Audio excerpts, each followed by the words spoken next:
Первое Карачаево-Балкарское интернет-телевидение ТАУТ представляет.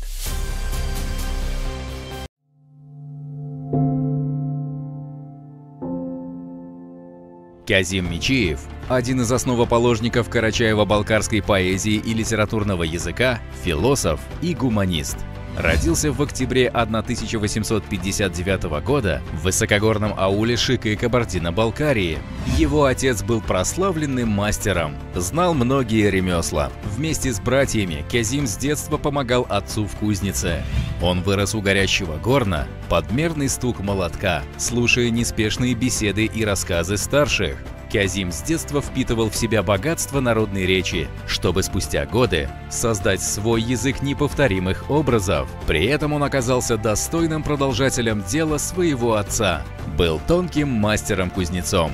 Казим учился вначале у эфенди села Безинги, а затем успешно освоил арабскую грамоту в Лескенском медресе, научился турецкому и персидскому языкам. Тогда же родились его первые стихи. Известный в народе просветитель Чепелео Эфенди увлек юношу светской литературой. Знакомство с великими мастерами Востока, с их творчеством, оказало благотворное воздействие на будущего классика карачаево-балкарской поэзии, стало бесценной школой творческого поиска. Первые же поэмы Кезима Бекиевича стали шедеврами национальной литературы Балкарии и Карачая. В 1896 году Казим совершил первое путешествие в Мекку.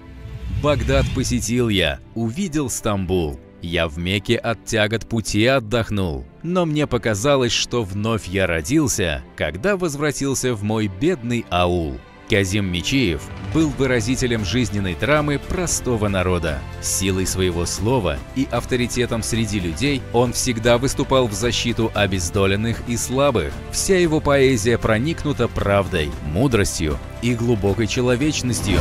Казим умер 15 марта 1945 года, далеко от родных гор, в казахстанских степях, куда он был выслан со своим многострадальным народом. Желание поэта быть похороненным на родной земле сбылось спустя десятилетия. В 1999 году останки Казима Мичиева были перевезены и преданы земле в Нальчике. Серый камень сорвался с утеса, в мрачной бездне остался лежать.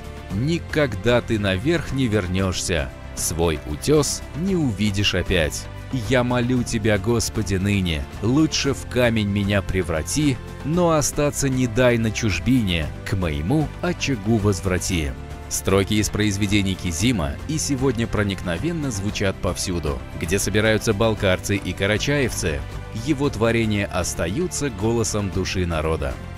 Помним и гордимся.